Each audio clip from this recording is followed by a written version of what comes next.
வரும்பொழுது இந்த மதீனாவையும் விசிட் பண்ணுவாங்க. இந்த மதீனாவுக்கு விசிட் பண்ணுறதுக்கு காரணம் என்னென்னா, இதுவும் மற்ற பள்ளிவாசல்களைப் போலவே சாதாரண ஒரு பள்ளி தான். இங்கே நபி ஸல்லல்லாஹு அலைஹி வஸல்லம் அவங்கள அடக்கம் பண்ணியிருக்கனால அவங்களுக்கு போய் எல்லாரும் சலாம் சொல்லிட்டு வருவாங்க.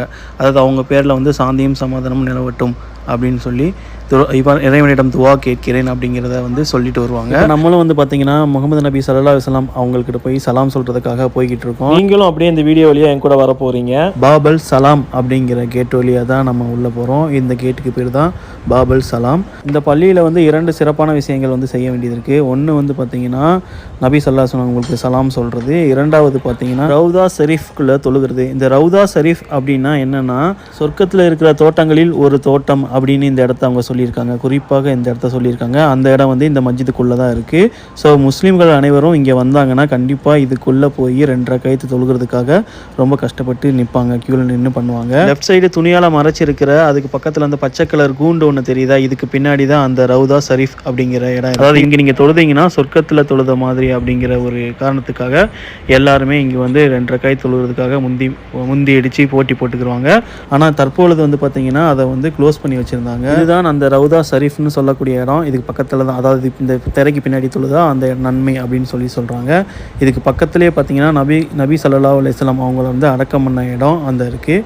இது ஃபஸ்ட்டு அவங்களுடைய வீடாக தான் இருந்தது. நபியோட காலத்தில் இந்த வீடும் அந்த பள்ளியும் பக்கத்தில் தான் இருந்தது. காலப்போக்கில் மக்கள் அதிகம் வர இந்த இடங்கள் பற்றாக்குறையினால இவங்க பள்ளியை எக்ஸ்டெண்ட் பண்ண வேண்டியதாகிவிட்டது. அதனால் பார்த்தீங்கன்னா நபியோட வீடையும் சேர்ந்தே பள்ளிக்குள்ளேயே இங்கே நம்ம நபி அவர்களை சலாம் சொல்கிறதுக்கு மட்டும்தான் அனுமதி. இஸ்லாத்தில் பார்த்தீங்கன்னா யாருக்கும் ஒர்க்ஷிப் பண்ணக்கூடாது. அதாவது யாருக்கிட்டவும் போய் வணங்கக்கூடாது, அவங்கக்கிட்ட துவா கேட்கக்கூடாது.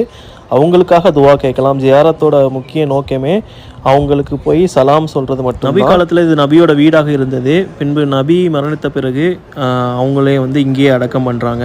அதுக்கப்புறம் அபூபக்கர் சித்திக் ரலியல்லாஹு அன்ஹு அவங்களையும் இங்கேயே அடக்கம் பண்ணுறாங்க. பின்னாடி உமர் ரலியல்லாஹு அன்ஹு அவங்களையும் இங்கேயே அடக்கம் பண்ணியிருக்காங்க. ஒரு சில பேர் அறியாமையில் இங்கே நின்று துவா கேட்கறதுனால இங்கே இருக்கிற காவலர்கள் அவங்கள தடுக்கிறத பார்க்க முடியுது. அவங்கள முன்னாடி போங்க அப்படின்னு சொல்கிறதையும் பார்க்க முடியுது. ஸோ இங்கே நீங்கள் வந்தீங்கன்னா சலாம் மட்டும் சொல்லிவிட்டு நீங்கள் கிளம்புறது தான் இஸ்லாமில் உள்ளது. இது இங்கேருந்து நீங்கள் எந்த வழிபாடும் செய்யக்கூடாது. பின்பு பார்த்தீங்கன்னா இது கேட் பக்கி அப்படின்னு சொல்லுவாங்க. அந்த சலாம் கேட் வழியாக உள்ளே வரணும், பக்கி கேட் வழியாக வெளியே போவோம். அதாவது பாப் பக்கி அப்படின்னு சொல்லுவாங்க. இந்த கேட் வழியாக நம்ம வெளியே வரோம். இது பார்த்தீங்கன்னா மதீனால நீங்கள் வந்தால் கண்டிப்பாக செய்ய வேண்டிய விஷயங்களில் ஒன்று. இப்போ நம்ம வெளியே வந்தாச்சு. பெண்களுக்கும் தனி டைமிங் உண்டு. அந்த டைமிங்கில் போனீங்கன்னா பெண்களுக்கான அந்த சலாம் சொல்கிற வாய்ப்புகள் கிடைக்குது. பெண்களுக்கு தனியாக ஒரு டைமிங்கும் ஆண்களுக்கு தனியாக ஒரு டைம்.